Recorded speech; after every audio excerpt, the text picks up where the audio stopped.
Sejam todos bem-vindos a mais um episódio de Entre Balões e Quadros, o seu clube de leitura da Black Company. Toda semana trazemos discussões sobre mangás, quadrinhos, manhwas e muito mais.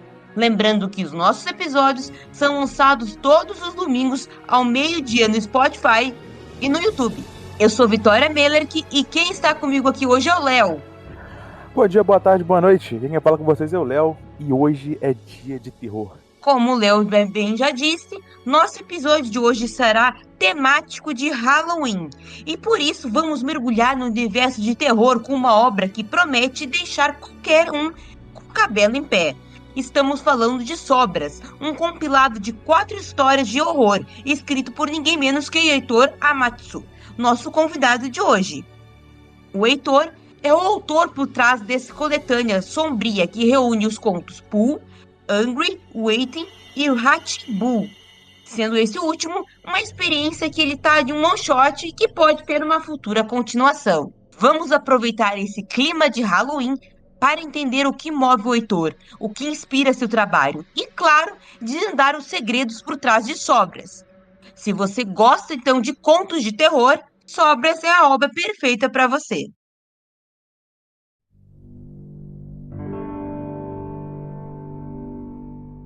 Então, Heitor, primeiramente, obrigada por participar. Eu queria que tu contasse um pouquinho sobre a tua trajetória, sobre a tua vida como desenhista, mangaka, ilustrador. Eu desenho um quadrinho, né, por mim mesmo já tem muito tempo, né, desde quando eu tava no Orkut, na época faz muitos anos, eu não lembro nem exatamente o ano, mas eu acho que minha vida como quadrinista só começou a estourar realmente quando eu comecei a participar do Science Manga Audition, né, foi mais ou menos, deixa eu ver, foi quando eu tava com 18 anos, mais ou menos uns 10 anos atrás, né? E aí, assim, eu participei do Silent Manga na época e eu fiquei, tipo assim, as primeiras tentativas que eu tive lá, eu não consegui pegar nenhuma colocação, né? Mas eu não me deixei levar por isso, eu continuei tentando. E eu acabei, né, conseguindo finalmente pegar o tão querido primeiro lugar lá. Cheguei aí pro Japão, tive aulas lá, conheci mangakas e me adentrei ainda mais nesse universo de mangá, né? E aquele meu sonho, meu desejo de trabalhar com isso só fez crescer, né? Com o passar do tempo. E aí, naturalmente, as oportunidades foram se abrindo, né? Eu cheguei a trabalhar com LED, né, aqui no Brasil, que era o mangá da Jambô, feito por Trevisan e Lobo Borges. E depois eu consegui trabalhos internacionais também, como minha publicação do meu mangá Magnum Opus na França, né? Fiz alguns trabalhos menores, assim, one-shots e trabalhos de assistente no Japão.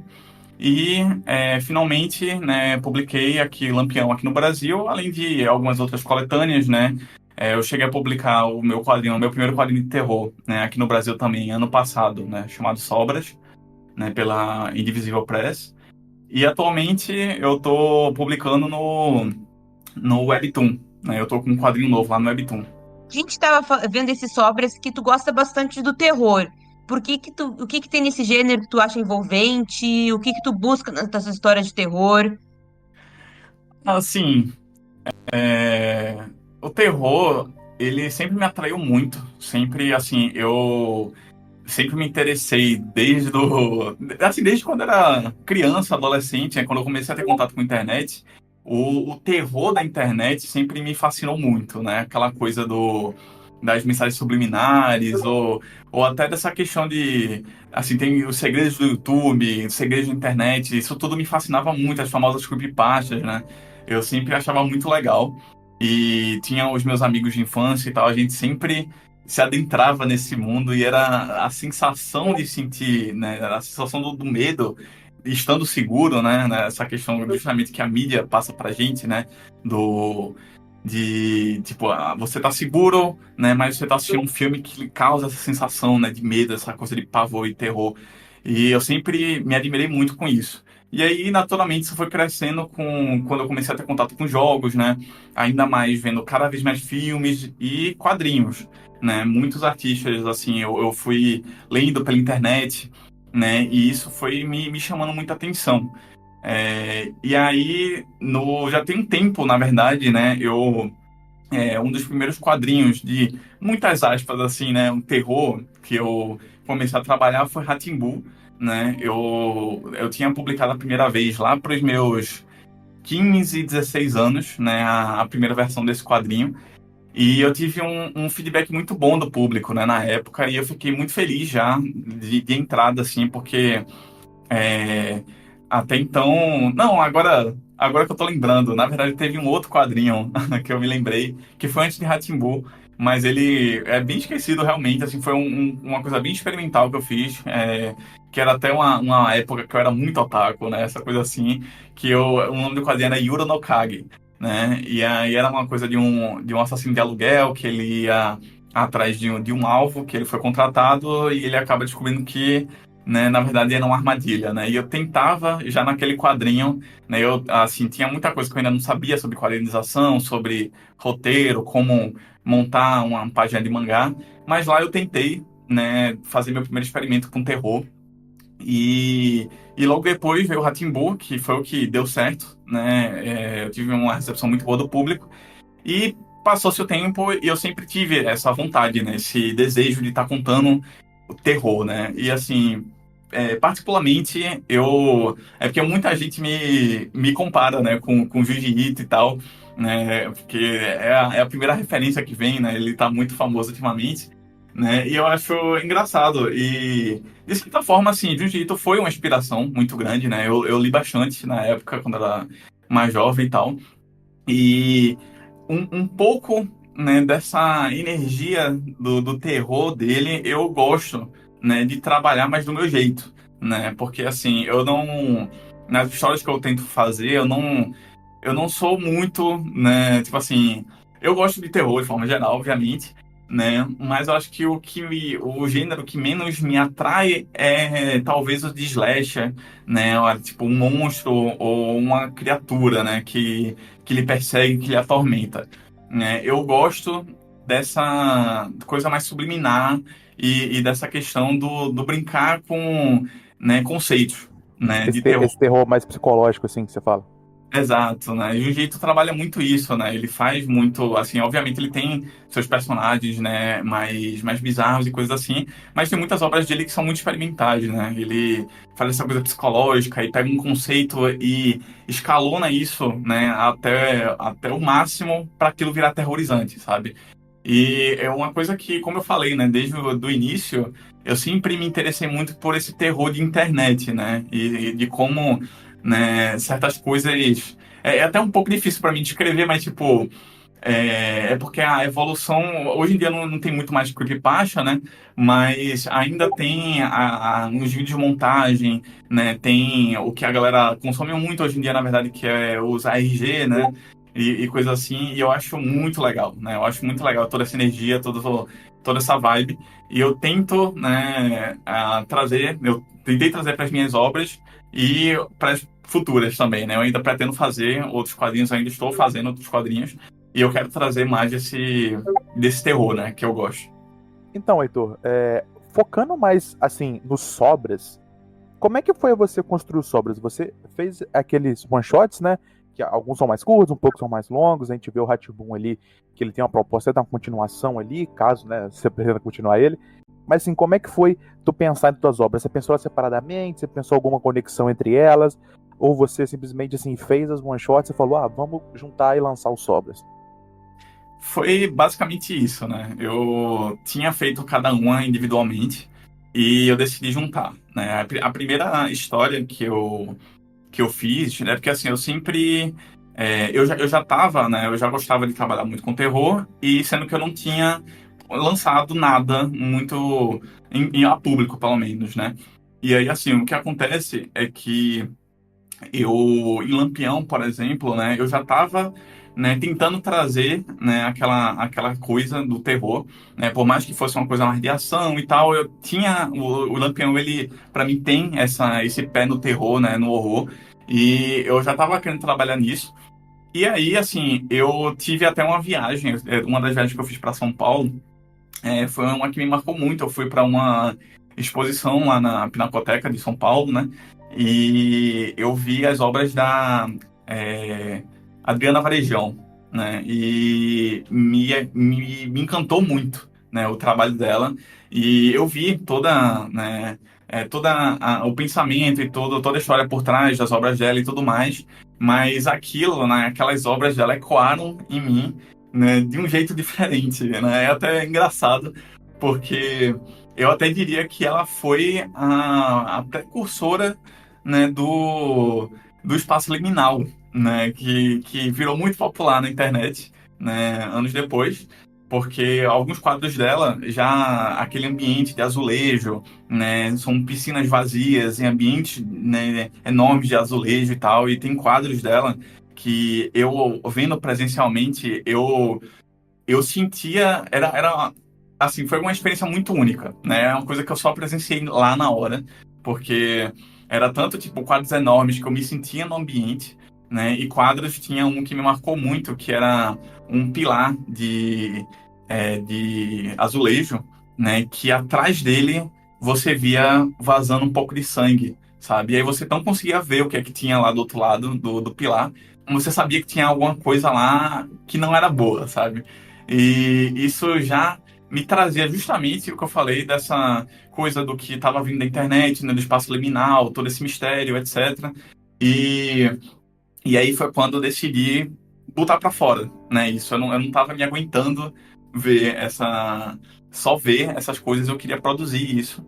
E aí foi quando eu fiz o primeiro one shot, que foi o Pool, né? Que da mulher andando lá no espaço liminal de piscina, etc., com azulejo.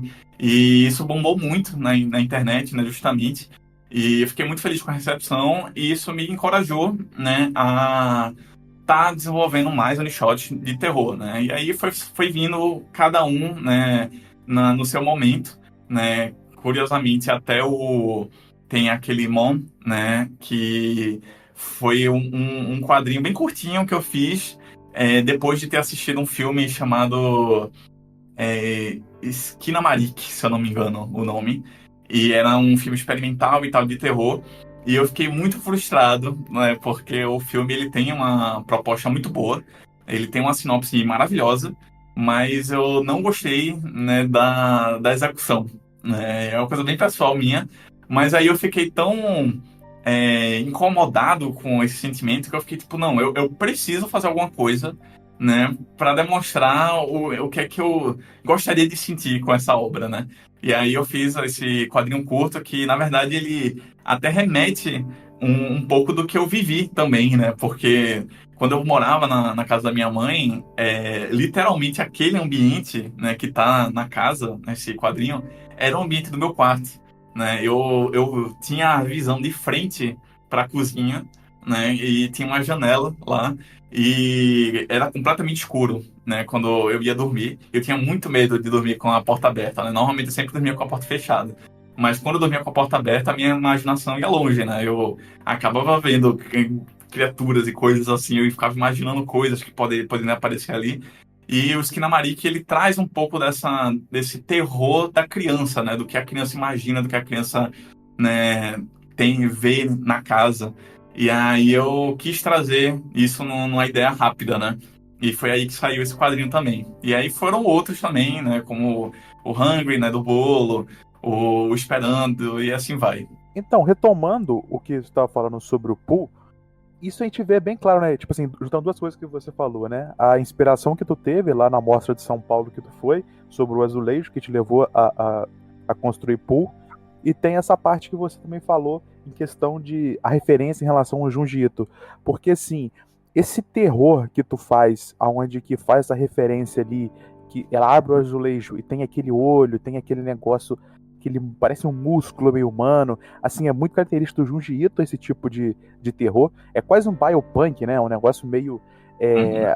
assim, é transfiguração humana naquilo dali.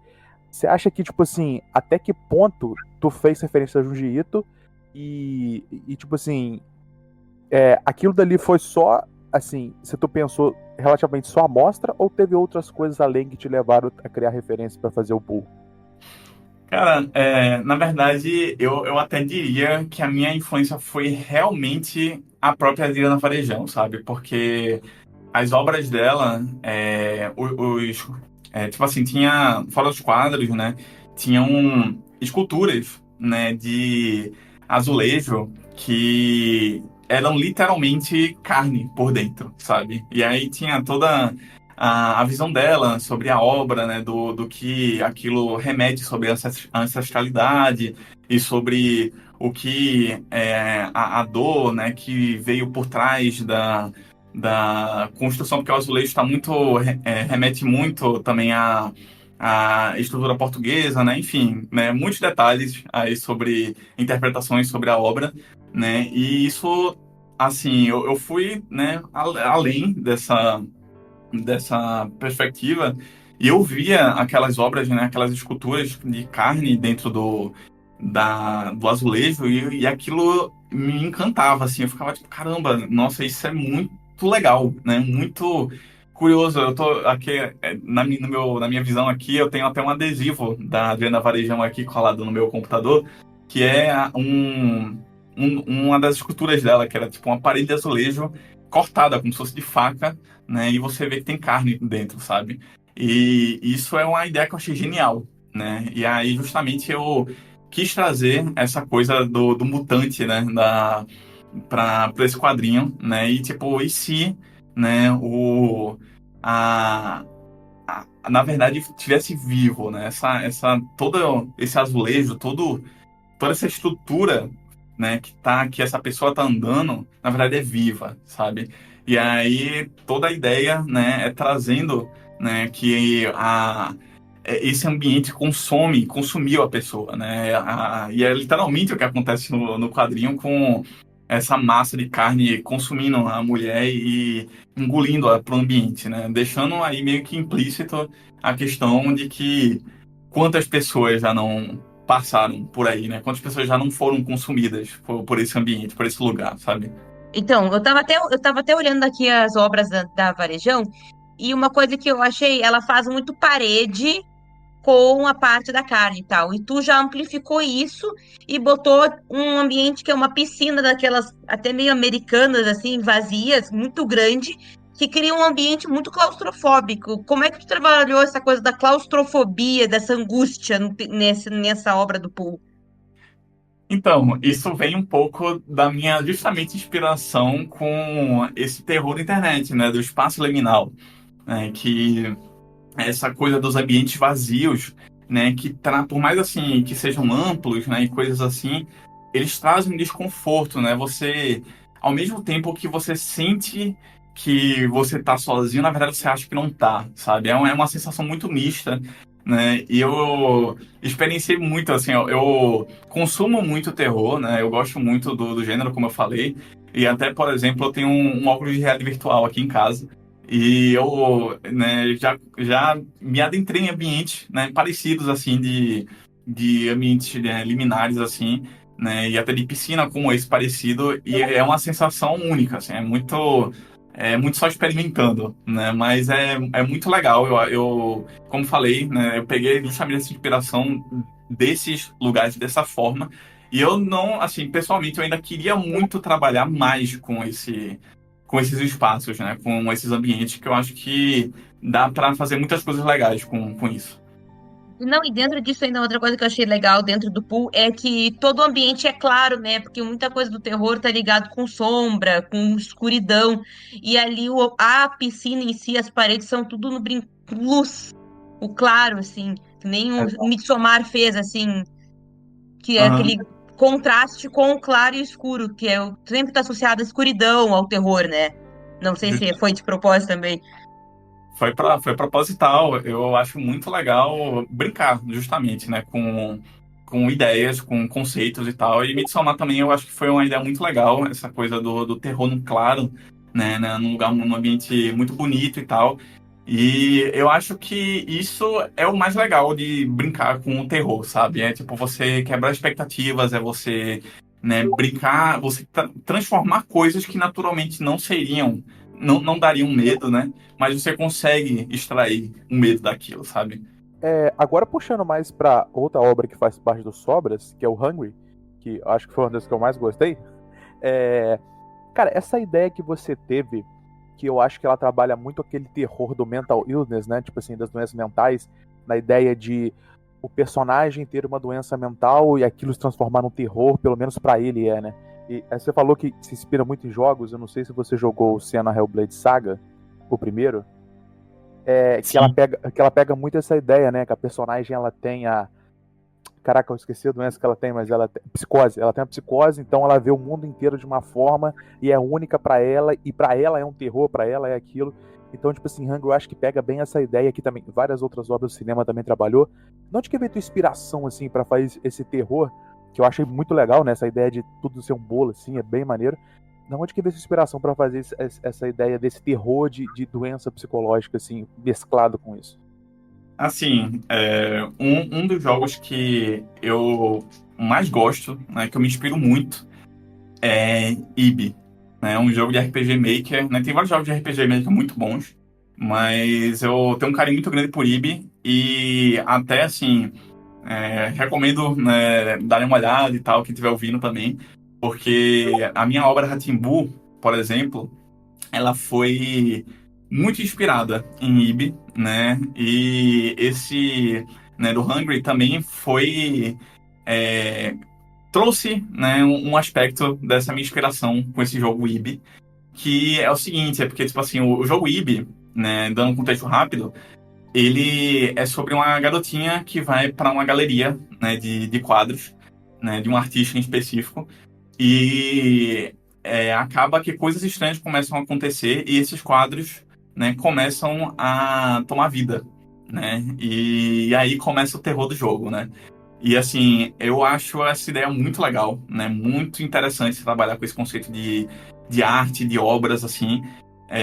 E quando eu comecei a fazer o Hungry, foi um misto de ideias, né, que eu já tinha, né, e eu, assim, eu queria, porque eu queria mesmo trabalhar com uma obra que fosse uma galeria, né, de arte. E o Hungry, ele começa, ele dá um gostinho disso, né, eu não me aprofundo tanto nisso, porque o tema é outro, mas eu também já estava com a ideia do bolo, né, eu, assim, já via, né, justamente vem essa coisa da internet, né, e tem muito vídeo por aí, né, da galera que, tipo, uns fazendo bolo, né, com, tipo assim, transformando, sei lá, um controle remoto num bolo, ou criando objetos assim que são bolo, na verdade, e eu sempre ficava, tipo, olhando pra isso e ficava, caraca, velho, isso aí é muito louco, né, muito... E, tipo, imagina um mundo inteiro ser feito de bolo, né, e você não sabe mais distinguir o que é ou não bolo, né. E aí foi quando eu tive a ideia de fazer esse quadrinho, e aí veio juntando com essa coisa do IB, né, da galeria de arte, que tipo assim, uma das primeiras cenas lá que aparece a escultura de um cara lá, que ele é feito de bolo, né, eu queria, assim, pessoalmente, eu queria muito ir para esse lado, né, e tipo assim, trabalhar na galeria, né, e mostrar, tipo, coisas muito bizarras naquilo, mas só que eu queria dar uma ideia mais concisa de um terror mais... seguindo aquela estrutura, né, que tá lá pronta, né, no quadrinho que eu fiz, e saiu daquele jeito, né? Mas essa ideia também é uma que eu queria muito aproveitar mais em quadrinhos futuros, né? Essa coisa da galeria de arte e o terror em volta disso, né? Eu acho muito legal. Agora, ainda dentro disso do Hungry, que uma coisa que eu observei, tirando o rá que ele é mais uma história viral, assim, com fala, dos contos mesmo, ele é o que tem mais fala. Os outros são bem mais ilustrativos. Tem alguma escolha por isso? Tu já pensou nisso sobre ele? Tem alguma explicação? Bem, é curioso mesmo. É porque assim, o Hungry, ele eu queria que ele fosse mais longo do que ele é, naturalmente agora, né? Eu não me arrependo de como ele tá, né? Agora eu gosto muito, né, de como ficou na versão final. Mas a minha ideia inicial era realmente, assim, eu ia me arrastar muito, eu ia é, fazer com que essa questão do bolo realmente fosse uma dúvida até pro leitor, né? Eu queria, tipo, e aí nem seria essas personagens, né, que estão na história e tal, seria outra circunstância, né? E aí eu achei que eu tava me estendendo muito justamente pelo fato de que as outras obras, elas são mais diretas, né? Assim, elas... E até essa questão de não conter falas, ou praticamente nenhuma fala, eu também gosto muito disso, sabe? Porque eu acho que faz parte também de como eu tava guiando esse terror, né? E, assim, o Hungry, ele tava indo quase para um quadrinho mais longo, né? Tipo, e aí ia pegar em torno, assim, a minha ideia inicial era quase umas 40 páginas, assim, até que eu disse, não, eu vou tentar enxugar isso aqui melhor para a ideia ficar mais concisa, né, e rápida de entender, né, até para não perder a atenção, né, do leitor e tal. E aí acabou, né, tendo saindo dessa forma, né, porque eu acho que se eu não tivesse trabalhado tanto com falas, né, talvez eu acho que não traria o peso, né, que eu queria para como ficou na versão final, né? Eu, pessoalmente, assim, eu já tô trabalhando em outros quadrinhos, já tenho alguns rascunhos prontos de outros quadrinhos de terror meus, e realmente, assim, uns, né, eu faço sem fala, né, de forma proposital, e outros eu coloco bastante texto, assim, para dar um contexto, para dar para se você sentir os personagens, né? Você sentir as motivações deles, o que é que eles estão sentindo sobre aquilo, né? E aí é tudo meio que proposital, né? Eu acho que não é uma questão de... Foi uma coisa meio que sem querer, assim, os quadrinhos que eu fiz sem fala foi meio que sem querer e tal, não. Eu penso que faz parte também da mecânica da vibe que eu quero passar com o terror daquele quadrinho. E Heitor, agora passando pro Waiting, eu acho que ele é o mais diferente, assim, do resto, né? Porque ele parece ser mais experimental, assim. Assim, a sensação que eu tive ao ler, ele parecia o prólogo de uma história maior, né? Parece, tipo assim, tu tá introduzindo uma história, uma coisa bem maior. E ele tem essa parada bem legal de sequenciar o tempo, né? Nos quadrinhos, né? O tempo vai passando de acordo com os quadrinhos, e ele parece realmente uma introdução para uma parada que vai acontecer depois. E ele é um dos que é mais direto, assim, né? Ele tem uma arte bem específica, assim. Essa parte dele repetir os quadrinhos, repetir as cenas, mudando, por exemplo, o tempo, o envelhecimento do personagem, da árvore, e até chegar ao final ali, a conclusão dele. Qual que foi a tua ideia dele, assim, a inspiração que te veio pro Waiting? Tipo assim, cara, eu vou fazer isso aqui porque eu quero mostrar determinada coisa, talvez isso possa ser alguma coisa que eu possa desenvolver depois. Qual foi, assim, a tua ideia no geral?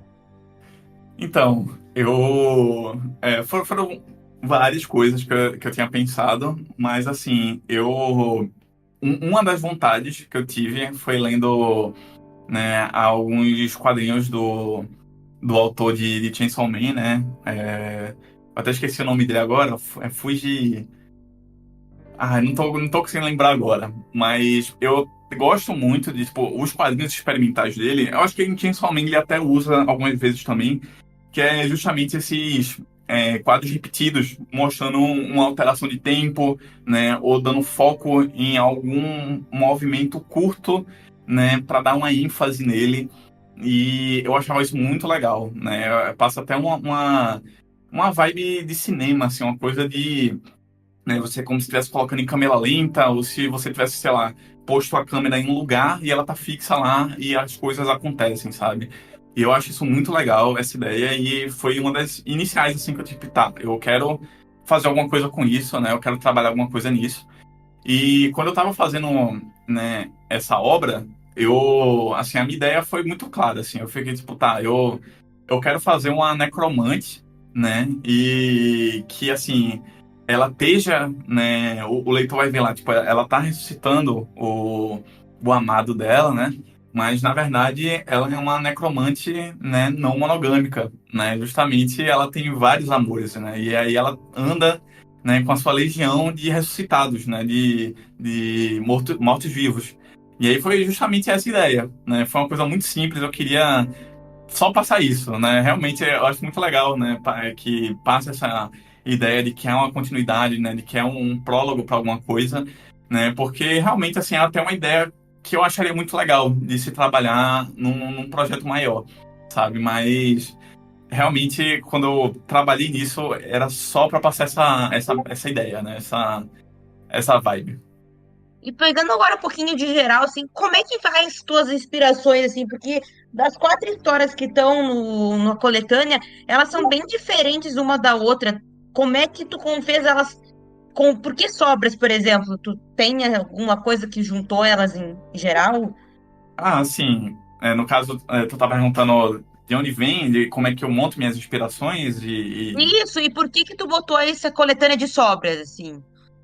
Ah, então, assim, eu gosto muito de variar o conteúdo que eu faço, né? Eu tô sempre consumindo muitas coisas diferentes e tal, e eu não gosto muito de estar fazendo a mesma coisa, assim, pelo menos em questão de quadrinho, né? Tá trazendo a mesma ideia sempre, né? Tipo assim, sei lá, por exemplo, um dos temas, assim, se for para a questão de o que eu gosto de desenhar, por exemplo, eu trabalho muito com fantasia medieval, por exemplo, né? Uma coisa que eu gosto muito de desenhar também, mas quando se trata de história, de contar uma história, eu não gosto de me repetir muito, né? E aí eu gosto de sempre estar expandindo, né, para procurar coisas diferentes e, como eu falei, tipo, procurar a quebra de expectativa, justamente, né? E tipo assim, o que é que eu não imaginaria que poderia talvez causar medo, sabe? Ou o que é que seja uma ideia interessante, assim. Isso não só para o terror, né? Mas para quadrinhos de forma geral mesmo. Eu gosto muito de estar trazendo essas mecânicas novas, essas ideias novas, né? Para as histórias que eu tô contando. E o Sobras, assim, eu passei um tempo pensando, né, no nome de como seria dessa coletânea, né? E eu queria algo assim, como se fosse quase uma coisa grotesca, uma coisa tipo assim, eu juntei várias palavras, né? E aí o que me passou uma sensação assim de tipo é, de sujeira, estranheza, de tipo, coisas assim, tipo, são as sobras, né? E aí foi aí que eu trouxe esse título para a coletânea de quadrinhos de terror.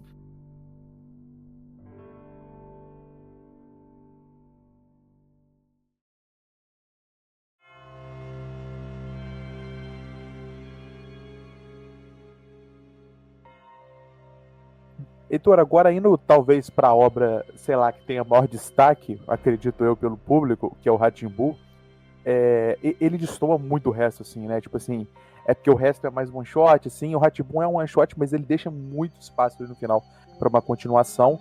E ele tem essa pegada de ser aquele shounen mais básico, né? Eu até quando tava lendo Rá-Tim-Bum, assim, ele me veio ideias de outros mangás, principalmente daqueles mangás de yokai japonês, no sentido Uhum. de capturar monstros, capturar fantasma. Cara, me lembrou muito de um mangá, no anime, na verdade, eu não li nenhum mangá, quando eu tinha uns 14, 15 anos, que eu vi, chamado Kekakaisha, não sei se você já viu. Ele não é tão famoso assim, não. Mas era de um Nossa. cara, de um garoto e uma menina que eles iam pra escola e tinham um trabalho. Durante o dia estudava e durante a noite tinha que proteger a escola, que era um antigo santuário e tal, enfim.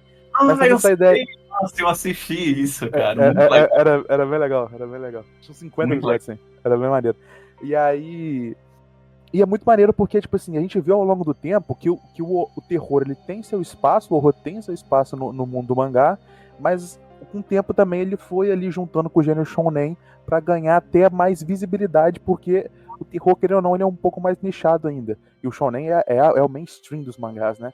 Então, tipo assim, você pensou. Um exemplo disso, por exemplo, né, que eu tava até pensando assim, por exemplo, Tokyo Ghoul foi um que quebrou essa barreira bastante, né? Ele trouxe o terror e o horror lá e colocou vestiu o terror e horror num shonen gigantesco para apresentar aquilo pro público, ganhou bastante fama e fã por causa disso. Então, tipo assim, a tua ideia com Rá-Tim-Bum é ir para esse lado mais shonen, é dar essa roupagem shonen pro terror, assim, tipo assim, e qual foi a ideia de fazer ele tão diferente assim, e não ser one shot, ser uma coisa, por exemplo, como tu falou, a todas as obras suas parece uma inspiração da sua vida. Pô, eu vi um filme, aconteceu isso na sua infância lá na sua casa, ou a outra que você foi na Mostra de São Paulo lá, com uma artista a plástica lá, a Varejão, né? Então, como é que foi assim o Rá-Tim-Bum? De onde que veio a ideia? Então, como eu falei, Rá-Tim-Bum eu tinha feito quando eu era muito jovem ainda, né? Cara, eu vou ter que fazer uma viagem no tempo aqui na minha cabeça para tentar lembrar, né, de onde que veio, na verdade, essa ideia. Mas, assim, é porque, assim, o meu processo também naquela época era bem diferente de como é hoje em dia. Por exemplo, os quadrinhos que eu fazia, não, por exemplo, eu não escrevia roteiro, né, curiosamente até. Eu não escrevia roteiro, Rá-Tim-Bum, agora lembrando, eu realmente também não escrevi roteiro. Eu só comecei a desenhar. E eu fazia uma página seguida da outra, sem saber o que é que ia ter na próxima, sabe? E era muito, muito engraçado, era um processo muito gostoso, né, na verdade. Era muito legal, muito divertido de fazer isso. E, assim, acabou saindo Rá-Tim-Bum, né? Eu já queria, assim, como eu falei, teve a inspiração dos personagens por conta do Ibi, né, do jogo Ibi, porque a Gabriela é basicamente a Ibi e o André é basicamente o... Nossa, eu acabei, acabei esquecendo o nome do personagem. Mas é o de cabelo roxo no jogo, né, que eu no momento não tô conseguindo lembrar. Mas... Aí, assim, a ideia era que realmente fosse uma série, né? Eu queria que fosse uma série até muitos anos atrás, para quem, né, for lembrar, para quem tá nesse universo de quadrinho brasileiro, existia a Conexão Nanquim, né? E eu queria muito, né? Eu era muito jovem, eu queria muito entrar nesse grupo, nessa coletânea, né? Era o meu sonho na época. E acabou que eu consegui, né? O Rá-Tim-Bum, ele foi lançado na Conexão Nanquim depois de um tempo. E, como eu falei, teve um feedback muito legal, né? A galera curtiu muito do projeto e tal. E, assim, ele nunca teve a chance de ser, a não ser agora, né? No caso de Sobras, mas de ser publicado, né, como série. Mas só que eu tentei, né, lançar essa obra, acho que umas 2 vezes, né? Sendo que a culpa é completamente minha pelo fato de eu não ter experiência, sabe? Naquela época como eu falei, o primeiro capítulo eu escrevi completamente sem roteiro, né? E aí eu fui seguir a série, eu fui fazer os outros capítulos também sem roteiro, né? E acabou que a coisa não funcionava, né? Porque justamente não tinha, eu não conseguia criar, né? Acho que foi tipo uma sorte muito grande o que aconteceu com o Rá-Tim-Bum, né? O primeiro capítulo. Porque a primeira versão da série que eu fiz, eu não estava gostando de como estava indo. E aí depois eu acabei parando, e muitos anos depois, né, lá, quando eu tava, eu não lembro exatamente a idade, mas eu acho que eu já estava adulto, e aí eu quis continuar essa obra de novo, e dessa vez, assim, eu já tinha um pouquinho mais de experiência, mas ainda assim, né, eu não escrevi roteiro, né, foi uma coisa que eu cometi esse erro, e eu também, assim, eu até fiz uns 4 capítulos, né, que acho que nem existem mais pela internet, é muito difícil de achar, né? Eu lembro que eu postei no Facebook na época, e assim, eu tenho, as ideias que eu tenho para essa obra, eu acho elas muito boas, né, eu tenho, e tipo assim, nenhuma delas eu consegui aplicar de fato nessas 2 vezes que eu fiz essa série, né, porque... justamente assim, eu trabalhei na introdução, né? Eu estava começando, e as ideias que eu tenho são mais para metade para o final da história, né? E assim, eu ainda tenho expectativas muito boas, né, para esse universo, porque eu acho que é um universo muito legal, né? As aventuras, assim, a dinâmica de André e Gabriela, eu acho que funcionam muito bem para uma série justamente nessa vibe meio shonen e tal, porque eu queria uma coisa que mesclasse uma ação com terror, né? Sendo que eu queria equilibrar bem para não ficar uma coisa só, tipo assim, muito, tipo, sei lá, tem muita obra que começa, sei lá, muito com um terror, né? E aí parte para quase que 100% ação, sabe? E aí, assim, eu queria mesclar, porque assim, o plot, né, do negócio é para ser, né, bizarro, é para ser, né, um terror, e muitas coisas que acontecem na história que eu tenho planejado também trazem isso, né? Então, assim, eu vou esperar uma oportunidade futura, né? Eu tô trabalhando em vários projetos no momento, mas eu quero eu tenho um carinho muito grande por esse projeto, e eu quero poder ter a oportunidade de trabalhar nele com uma série no futuro. Mas essa ideia, assim, igual tu falou, né? Foi uma obra que tu fez muito jovem ainda, meio adolescente ainda. Uma das primeiras obras suas, tu não fez roteiro. Mas, assim, como é que foi essa ideia, tipo assim, de puxar mais pro shounen? Você acha que isso foi porque tu tava numa idade mais nova e, tipo assim, isso era o que você tinha mais contato na época? Sim, tipo, eu diria até que, sei lá, é porque assim, como eu falei que eu tava querendo muito lançar na Conexão Nankin, né, eu queria, assim, querendo ou não, a maioria dos mangás que estavam sendo publicados lá na época eram shonen, né? Então, assim, eu tava querendo trazer essa energia também, tipo assim, porque só terror eu acho que não ia bater bem na época, sabe? E assim, acabou que foi, né? Foi uma coisa natural, assim. Eu justamente consumia muito, né, shonen naquela época, apesar de que quando tava, né, desenvolvendo o Ratimbun e as ideias que eu sempre tive para essa história, sempre foram muito macabras, né? Sempre foram tipo terror e tudo mais. E tem até algumas ilustrações que eu fiz sobre essa obra que, né, se der, eu depois mando para vocês aí, mas são bem bizarras, assim, porque a ideia era realmente trazer um terror, assim, né? Uma coisa assim, meio cabulosa, né? E acabou que eu realmente, o início, ele tá mais pra esse shonen, né? E desculpa, só dando uma acrescentada também, né? Eu sempre quis. E o Ratimbun foi, acho que foi o início de eu querer começar a trazer um pouco de brasilidade para as minhas obras, sabe? Porque, como eu falei, minha obra anterior a essa, que foi o Yuru no Kage, né, justamente já vinha até do título, né? Era em japonês e tal. Eu tinha toda aquela. Eu era muito jovem e tinha muito aquele pensamento otaku mesmo, né? De tipo, eu quero fazer que nem os mangás japoneses, que nem os animes que eu assisto e tudo mais. E aí, Ratimbun, ele foi, assim, um despertar, ainda bem que muito jovem da minha parte, de tipo, eu fiquei, poxa, já vinha até o início desse meu fascínio pelo terror de internet, por assim dizer, né? Que essa coisa do Ratimbun, né? Na época já tava, acho que foi 2013, eu acho, 2012, já vinha, tipo, na época do Facebook e tal, a galera falava muito dessa coisa de tipo, isso aí é uma maldição, né? Ratimbun não significa isso e aquilo. E eu sempre ficava encucado com isso, eu ficava, caramba, velho, o que é que, né? De onde é que vem esse negócio, né? O que é que eu posso fazer com isso aqui? Né? E aí eu trouxe toda a história, né, que vem do Papa Almas lá, do Rá-Tim-Bum, né? E eu me diverti muito fazendo isso. Legal. E daí pra frente, né, eu sempre quis trazer essa coisa do Brasil, né? E até de trabalhar com é, personagens e coisas assim. Tipo assim, eu não posso falar muita coisa aqui agora, né? Mas eu tenho obras que eu vou lançar ainda, né? Que são de terror, né? Que se passam no Brasil, né? Que eu acho muito legal a gente aproveitar muita coisa que tem aqui, o cenário mesmo brasileiro que a gente tem, sabe? Eu acho que traz mais identificação ainda, sabe? Do que, né, ficar contando de terror estrangeiro, coisas assim do tipo. Não que não seja bom, né? Não seja legal.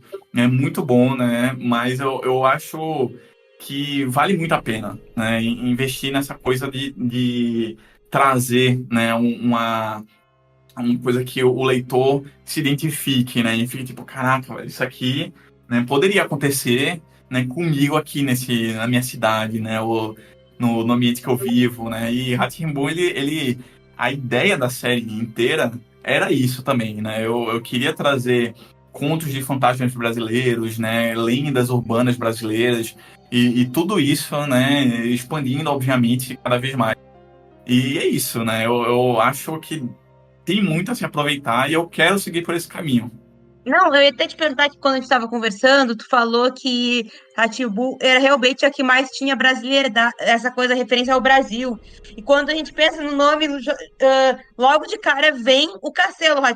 Aí eu queria ver como é que tu construiu essas referências, o que que tu tem de referência no Brasil, na história, como é que tu pensa a história e o Brasil. Pois é, justamente. Eu quis trazer esse nome e até é curioso, assim, o início, quando eu era adolescente, o nome da história era literalmente rá né? E aí eu quis publicar na época e tal, eu fui atrás de algumas das editoras para tentar serializar a obra. E aí me deram o toque, tipo assim, pô, rá já é já é um nome registrado e tal, não dá pra usar.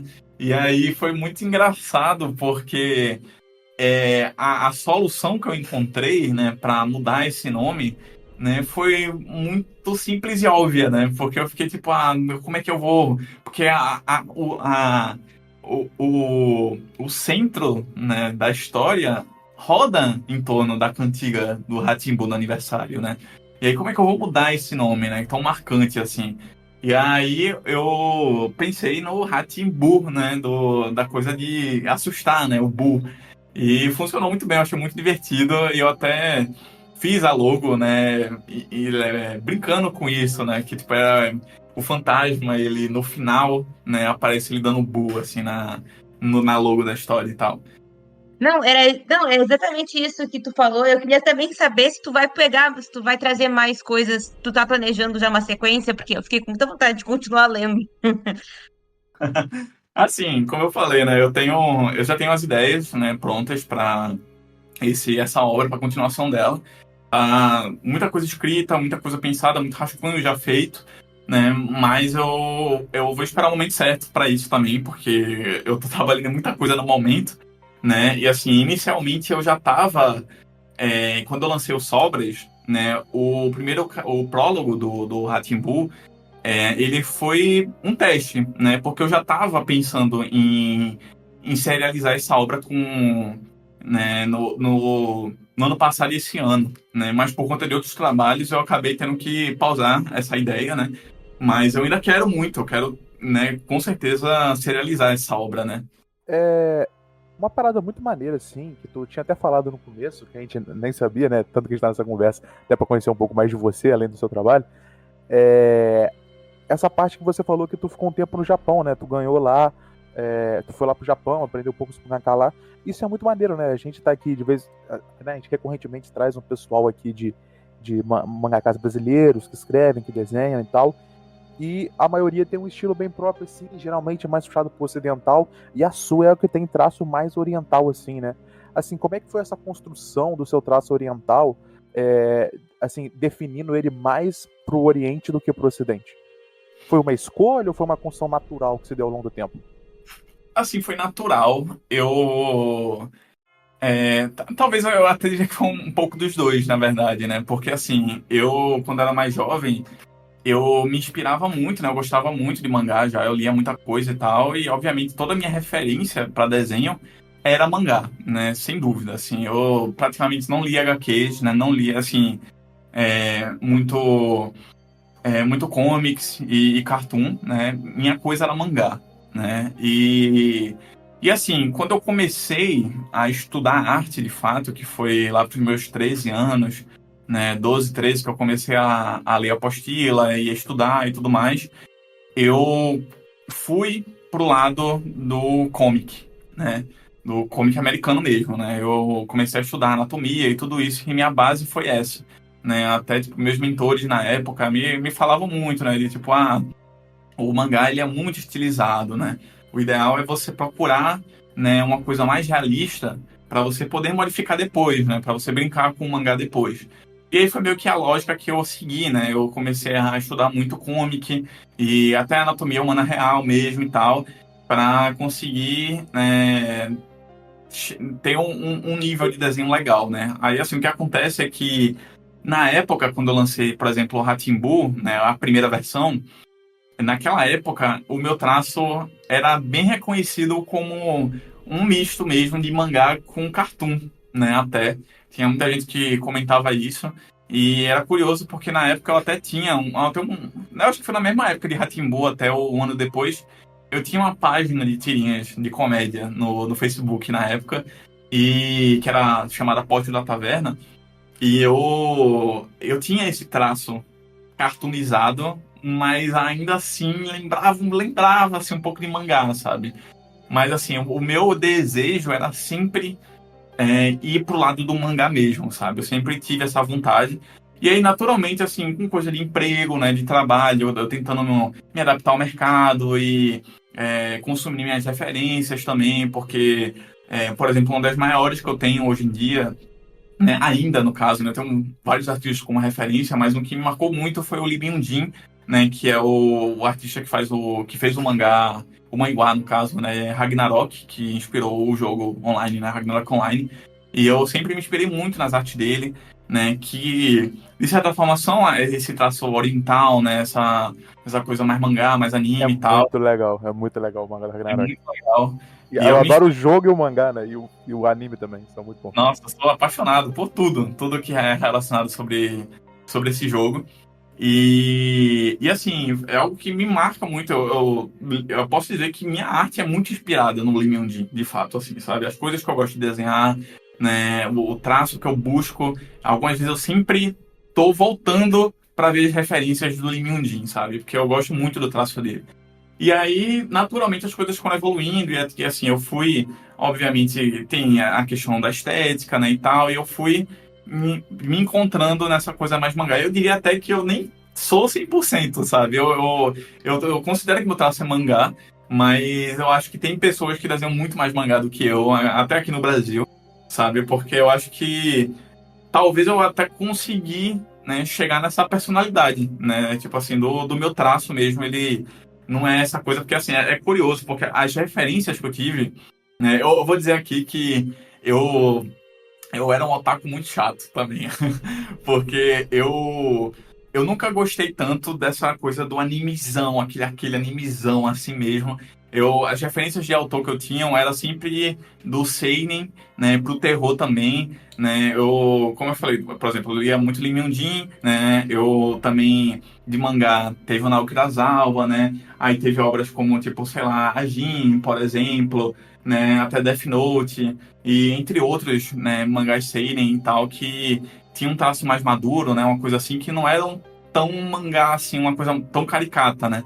E aí eu sempre acabava indo, já que eu estava estudando muito comic, né, e eu estava tentando ir para um lado mais realista, aí eu acabava pegando essas referências desse traço não tão caricato do mangá, sabe? E aí acabou que eu, hoje em dia, me encontrei nesse, né, e assim, obviamente eu não descarto, né, que no futuro talvez meu traço vá se mutar mais ainda, mas eu gosto muito de como tá agora, né? E eu acho legal essa personalidade que eu tenho, né, no traço. Não, e agora eu vou pegar essa parte que tu falou também. Tu teve a experiência tanto no Brasil quanto no Japão. Como é que tu vê o público do brasileiro e o japonês, assim, para as tuas obras ou um mercado de mangá em geral também? Assim, eu não me aprofundei tanto quanto eu gostaria no mercado japonês, né? Assim, eu cheguei a trabalhar com editores lá, né? Eu trabalhei como assistente e tudo mais. Eu entendi, né, certas coisas do mercado japonês, mas de fato, assim, o meu contato é muito maior com o público, o público brasileiro, no caso, né? Eu, até por uma questão social mesmo, né? Eu interajo muito com o público aqui, né? Eu vejo o que eles consomem e tal, diferente do Japão, né? Que eu não tenho tanto contato. Eu também não fico, né, usando tantas redes sociais japonesas assim, né? E é assim, mas de fato, né, existe uma diferença, né, entre os públicos, né, do que eles preferem consumir, né, do que o público daqui prefere consumir. E assim, eu pessoalmente, assim, eu quero, né, e gosto muito de trabalhar pro Japão e pro público japonês, né? Ainda quero muito, né, conseguir, né, ter outros trabalhos, né, feitos lá e tal. Mas o meu foco é realmente, assim, o que eu gostaria muito é de conversar com o público daqui, sabe? Eu quero muito trazer, tipo assim, é porque, como é que eu posso dizer? Eu eu quero fazer diferente, né? Aí eu, assim, eu quero justamente assim, em vez de eu estar, obviamente eu trabalho para o mercado estrangeiro e tudo mais, né? Mas eu não quero que seja o meu ponto final, sabe? Eu quero estar trazendo para cá, né? Toda a minha expertise, tudo que eu aprendi e tá trazendo material de qualidade para a galera daqui do Brasil, sabe? Porque desde pequeno, né, desde quando eu tava trabalhando em Rá-Tim-Bum, né, até um tempo antes, eu sempre tive essa, tipo, poxa, eu queria coisas daqui, sabe? Eu queria um mangá, né, de um brasileiro que estivesse conversando com um brasileiro, sabe? Eu quero ser essa pessoa, né? Eu quero ver mais pessoas fazendo isso também. E aí essa é a minha missão, né? Se eu pudesse dizer assim, né? Eu quero muito estar trazendo cada vez mais obras, né? Trazendo esse cenário brasileiro. Então, Heitor, aí tô falando sobre a sua vontade, do que tu quer fazer com a sua obra, trazer ela aqui pro Brasil. E você tá falando sobre isso, me despertou uma curiosidade, assim, sobre tu e sobre o mercado nacional, que é muito interessante. E como eu disse, a gente já conversou com alguns outros autores brasileiros aqui, conversamos com a Capozar, com o pessoal que fez o Menino Rei, conversamos semana passada com a menina que fez o Calendar, qual é o nome dela? Como é que era, Vitória, o nome dela? Esqueci. A Enfim, o episódio Lígia. vai ser domingo. A Lígia. Lígia, esse episódio vai ser Lígia, domingo. Lígia. E é muito legal, tipo assim, com várias vezes que a gente conversa, é muito interessante porque a maioria deles não consegue se dedicar exclusivamente à produção de mangás, assim, né? A gente conversou lá no começo com a Lídia trabalha como designer, o pessoal do Menino Rei lá, alguns dão aula de desenho, o cara, o roteirista, né? Ele é professor de inglês, enfim. Tu consegue se dedicar exclusivamente ao mangá ou tu tem ainda uma outra profissão, assim, vamos dizer, entre aspas, assim, normal, né? Mais do cotidiano das pessoas, assim, pra sustentar esse outro ramo de trabalho seu? Assim, hoje em dia eu vivo de mangá mesmo, né? Eu vivo de quadrinho, sendo que é aquela coisa, né? Na parte estrangeira, né? Eu ainda não vivo, né, exclusivamente dos quadrinhos brasileiros que eu faço, né? E assim, durante toda a jornada, desde que eu comecei a querer trabalhar com isso, eu realmente tive que encontrar outros meios, né? Por exemplo, eu trabalhei muito com commission, né? Com ilustração freelancer, né? Coisas assim, até eu conseguir me estabilizar com quadrinho hoje em dia, né? E aí, assim, eu não sei, né? Se eu vou conseguir continuar, né? No futuro aí, mas assim, aparentemente tudo indica que sim, né? Mas é realmente assim, é uma jornada, né? Essa questão do Brasil, né, é um desafio para todo mundo, né, que é daqui para estar trabalhando e vivendo disso, né, de fato, assim, desde criança, eu já via o quão difícil era, né, o trabalhar com quadrinho, eu sempre admirava os artistas que já estavam tentando coisas, né, já estavam fazendo coisas aqui no Brasil, e, e eu sabia dessa dificuldade, né, eu sabia o que é que eu ia enfrentar, e assim, isso tem que meter a cara, né? Muito artista que mete a cara e tal, tenta, né, passa muita dificuldade. E é isso, assim, eu acho que a gente tem que começar de algum ponto, né, para mudar o futuro e que as próximas gerações de quadrinistas brasileiros, né, tenham cada vez mais oportunidades, né? E que esse caminho que a gente vá pavimentando, né, assim como pavimentaram para mim, eu estou pavimentando também para as pessoas futuras, né? Todos os artistas aqui dessa geração estão fazendo isso. E muitos artistas incríveis, né, estão nascendo agora, né, estão se mostrando muito capazes e tal. E a minha expectativa, o meu sonho, né, é de realmente ficar velho e ver um mercado pelo menos minimamente aquecido de mangá aqui no Brasil, né? É muito lindo hoje em dia, tipo assim, eu fui pro Anime Friends, né, esse ano, e, cara, é muito legal ver o incentivo que tá tendo de editoras aqui no Brasil, né? Várias delas estão publicando quadrinhos brasileiros, mangás brasileiros, sabe?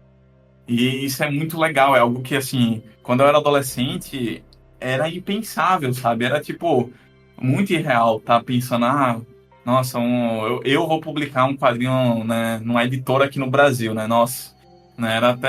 Eu até lembro na época do Orkut, né? Isso era piada, assim, né? Tinha comunidade de mangá e tal. E aí, tipo, nossa, você conseguir publicar uma coisa que era completamente impensável, né? Numa editora e, tipo, hoje é completamente normal, é completamente acessível, sabe? É até natural que isso aconteça, né? Você publica um quadrinho, né? E dá uma irritada legal no Twitter, né? E aí você já consegue mostrar para uma editora e ter um aval, né? Uma coisa legal assim.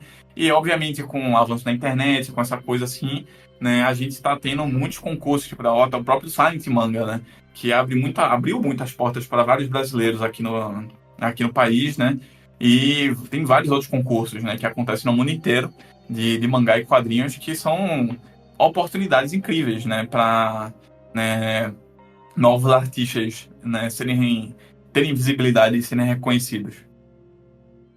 Não, e uma coisa que tu falou, essa coisa da internet, até me lembrou que um caso bem famoso é o Gabriel Piccolo, né? Que ele postava as artes dos Jovens Titãs autorais dele, e aí a internet foi lá, fomentou, e aí a DC, a Marvel, a DC contratou ele pra fazer toda a linha dos Jovens Titãs, das HQs dos Jovens Titãs.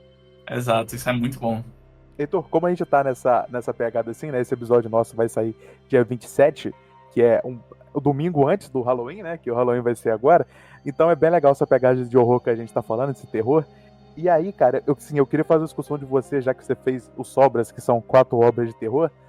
Cara, eu acho muito maneiro, eu já discuti isso com alguns amigos meus algumas vezes, sobre essa parte do terror em diferentes obras, né? A gente tem o terror e o horror na pintura, em diferentes partes artísticas, tem filme que é muito famoso, muito grandioso, mas é muito maneiro porque eu acho que, tipo assim, eu converso com meus amigos mais sobre jogos também, jogos eu acho que é muito mais impactante o terror e também em mangá. Em mangá eu acho que como ele já tem essa ideia de ficção muito mais conectada com ele, e até, sei lá, o Junji Ito abre portas para isso, e outros autores abrem portas para isso, você pode, assim, viajar em um sentido muito maior e fazer uma coisa bem mais, assim, surrealista até, né, bem fora do real, e tu consegue expressar isso com mais força. Tu acha que, assim, dentre as opções que se tem para fazer sobre o horror, de literatura, de todos os tipos de artes ali, filme e tal, você acha que o mangá te dá mais liberdade para você fazer um horror mais impactante, assim? Ou não? Cara, eu acho, assim, obviamente tem muitos quadrinhos, assim, por exemplo, eu fui no FIC esse ano, né, e foi muito legal ver vários quadrinhos, assim, eu comprei vários quadrinhos de terror, né, lá, e, assim, quadrinhos, né, sem ser mangá mesmo, né, eu digo, tipo, né, de leitura ocidental e tudo mais, até com traços mais voltados para o europeu, até comic e tudo mais. E assim, é muito legal, né? E assim, um dos pontos que eu acho foda desse. Desculpa aí se não podia falar, mas essa coisa justamente da estética preto e branco, né? E que é muito característico do mangá, né? Eu acho que é uma coisa que agrega, já, assim, logo de cara, já agrega muito a essa coisa né, da vibe do terror, né? E aí eu até digo que o mangá ele vai até além por conta da forma narrativa dele, né? Porque assim, o mangá não é um estilo, né, de desenho em si. Obviamente a gente popularizou muito, né, essa coisa de tipo, o estilo mangá, estilo anime e tal, como um traço, mas na verdade o mangá, ele é um estilo de narrativa, né, uma narrativa visual. E eu acho que a narrativa visual do mangá também é muito boa para isso, né, porque faz com que o terror seja fluido, né, porque acho que, assim como, sei lá, um filme, um livro, né, e um quadrinho, o leitor precisa ser levado, né? Ele precisa ter todo o pacing, né? O ritmo para trazer o impacto para a cena que você quer, o clímax do terror que você quer, sabe? E aí, assim, obviamente dá para fazer isso com comic e tal, né? Mas o mangá, ele já é natural isso, né? E aí, eu acho que é uma forma muito boa, assim, quando você sabe fazer, quando você manja de trabalhar com essa narrativa visual, né? Agrega demais ao terror, né? E aí, como eu falei, né? Tanto essa questão estética, né? Quanto a questão narrativa, o mangá, né? Abraça o terror, né? Eu acho muito legal. E aí, como você falou aí, em questão de jogos também, eu sou muito suspeito para falar, porque eu adoro também jogos de terror e tal, todo esse universo. Eu tô sempre atrás, né, de experiências, né, de terror e tal. E, assim, hoje em dia, talvez seja até voltando um pouco no assunto, mas nas minhas referências, né, eu acompanho muito canal no YouTube, né, por exemplo, uma coisa que eu tenho gostado muito de acompanhar hoje em dia é a exploração urbana, sabe? Tem muito vídeo, tipo, da galera, mesmo que seja, tipo, fake, né? Essas coisas, tipo, vídeos editados e tal, mas só que são muito bem feitos, né? E passam justamente a vibe, né? Eu acho legal isso. E em jogos também é a mesma coisa, né? Eu tô sempre atrás de alguma experiência de terror interessante, né? E, assim, uma que nem é tão recente, mas que me marcou muito também, que eu não sei se vocês conhecem, que é Inscription, né? Foi um jogo de terror de Muito carta, bom, né? muito bom. Muito bom, sensacional. Eu adorei a vibe desse jogo. E assim, é isso. Eu acho que jogo, né? A gente tá se expandindo talvez aqui, mas eu diria que jogo até traz ainda mais essa questão do terror por conta da empatia, né? Porque é você que tá lá. Você tá no lugar da pessoa que tá passando por aquela situação, né? Tipo assim, você lê um quadrinho, você assiste um filme, uma coisa assim, tipo, você tá como espectador daquilo, né? Mas no jogo, você é que determina, você faz a ação, né? Então a consequência que vai sofrer é você também. Então isso gera ainda mais essa tensão do terror, né? Eu acho muito, muito bom, muito fantástico.